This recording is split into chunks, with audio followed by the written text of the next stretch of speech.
Buenos días, estimados alumnos. Esta mañana vamos a continuar con la clase. La semana anterior estuvimos trabajando con la filosofía de la liberación o teología de la liberación, que es un movimiento que surgió en América Latina, pero amparado con los movimientos eclesiásticos, iglesias católicas, iglesias protestantes, donde determinaban los dirigentes eclesiásticos que la iglesia debía ir a los más pobres, y se trató de que estos feligreses, podríamos decir, tomaran conciencia de su realidad social en contra de la opresión, en contra del antiimperialismo.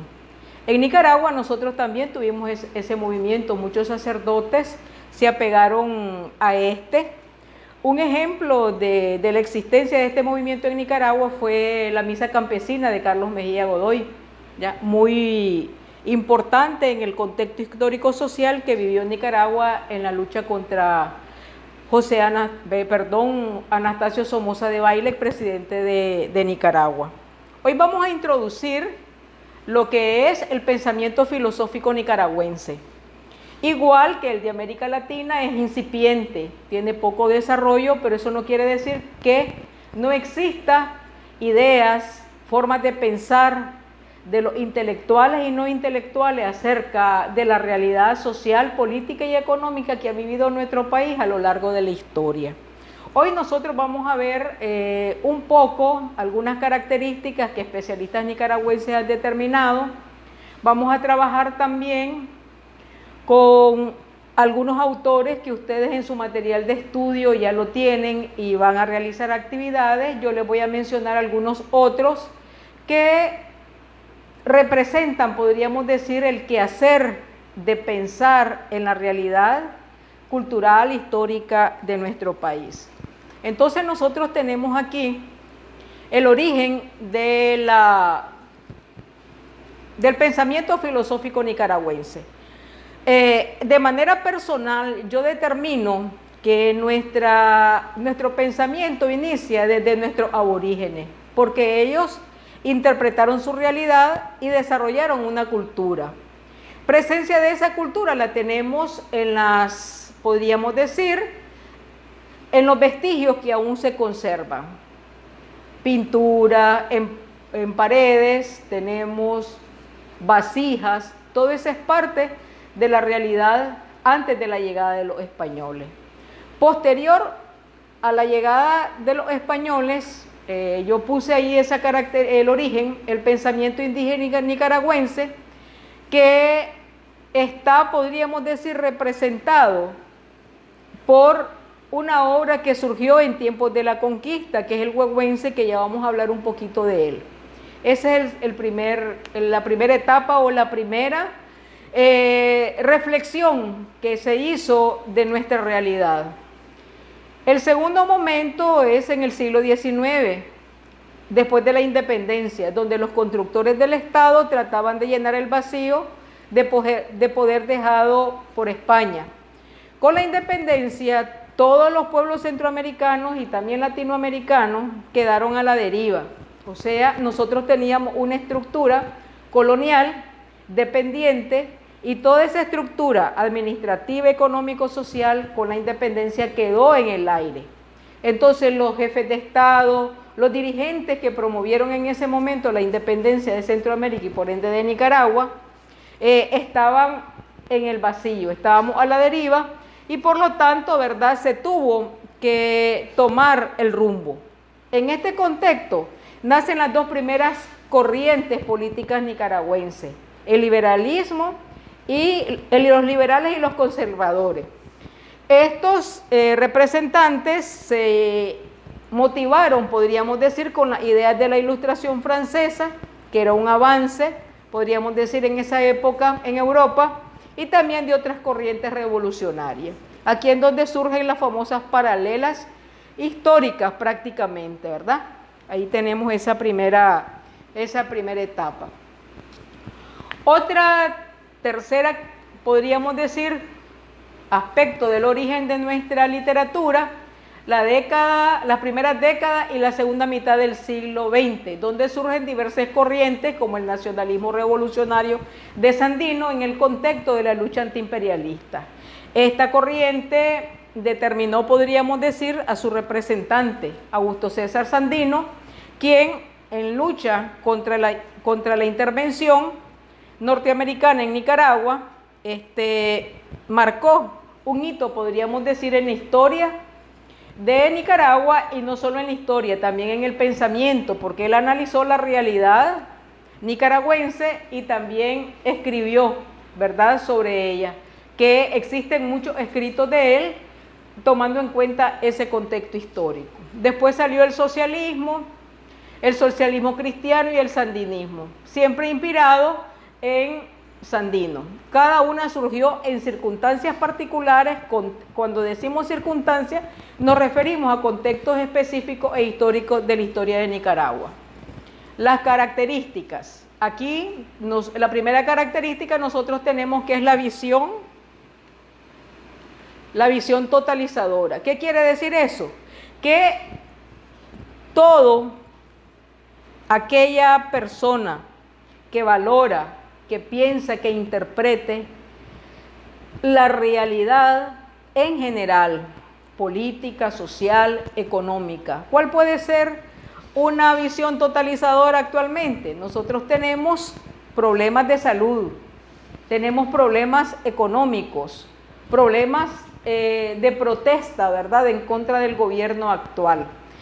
Todo eso es una visión totalizadora de la realidad, y todos aquellos que en este momento están analizando, interpretando, no solo los especialistas, no solo los intelectuales, el pueblo sencillo, el hombre común y corriente también piensa y medita a qué se debe esta situación que estamos viviendo. Tenemos también que nos dice que la segunda característica, que la filosofía proporciona la posibilidad de conocer todas las cosmovisiones existentes, entre ellas, tomando en cuenta la diversidad cultural. ¿Qué quiere decir cosmovisiones existentes? Quiere decir la manera de pensar de cada uno de nosotros. Somos capaces de interpretar lo que piensa uno y lo que piensa el otro. Si hablamos del contexto histórico o del contexto, podríamos decir, social o sociohistórico, nosotros ahí vamos a tener diferentes interpretaciones de esa realidad. Unos que comulgan con una corriente y otros que comulgan con otra corriente. Igual, la interpretación de la cultura nacional va a depender de la visión o punto de vista de cada individuo o de cada persona. Eso quiere decir conocer todas las cosmovisiones existentes, tomando en cuenta la diversidad cultural, o sea, las características de cada uno de nosotros. Tenemos una cultura nacional, pero también hay culturas particulares. Una cultura particular, podríamos decir, la manera o las costumbres que tienen las personas que viven y han crecido en Jinotega y las personas que hemos nacido y crecido en Matagalpa. Son muy diferentes. Entonces, dice aquí la tercera característica, que todo ser humano es un filósofo porque posee una visión única que moldea su vida.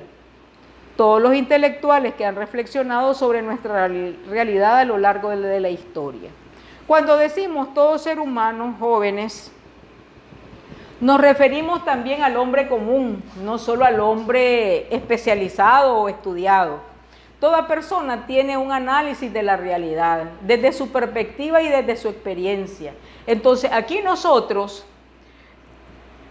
los nicaragüenses, podríamos decir, somos filósofos porque pensamos e interpretamos nuestra realidad. Y eso depende o ha hecho nuestra vida, nuestras costumbres. Ahí tenemos nosotros las características fundamentales elaboradas, ¿verdad?, por estudiosos de la filosofía nicaragüense. Principales representantes. Aquí nosotros tenemos a Rubén Darío. Ahí ustedes van a tener o tienen en su material de estudio una breve interpretación del pensamiento de Darío, pero voy a hacer una introducción a él.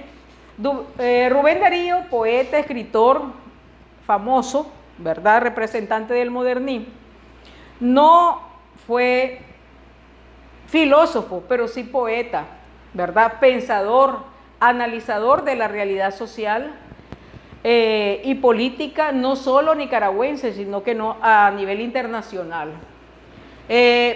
Podríamos decir que él tiene una corriente existencialista. Cuando hablamos de corriente existencialista nos referimos a que nosotros pensamos y meditamos acerca de la vida. Un pequeño fragmento de su poema, Lo Fatal, y no saber a dónde vamos ni de dónde venimos. Entonces ahí está el conflicto del hombre. ¿Quiénes somos? ¿De dónde dependemos? Y cuando morimos, ¿hacia dónde vamos? Entonces ahí tenemos nosotros que aún siendo poeta, él tiene un pensamiento de reflexión acerca de la existencia humana, así como también de la vida económica, política y social.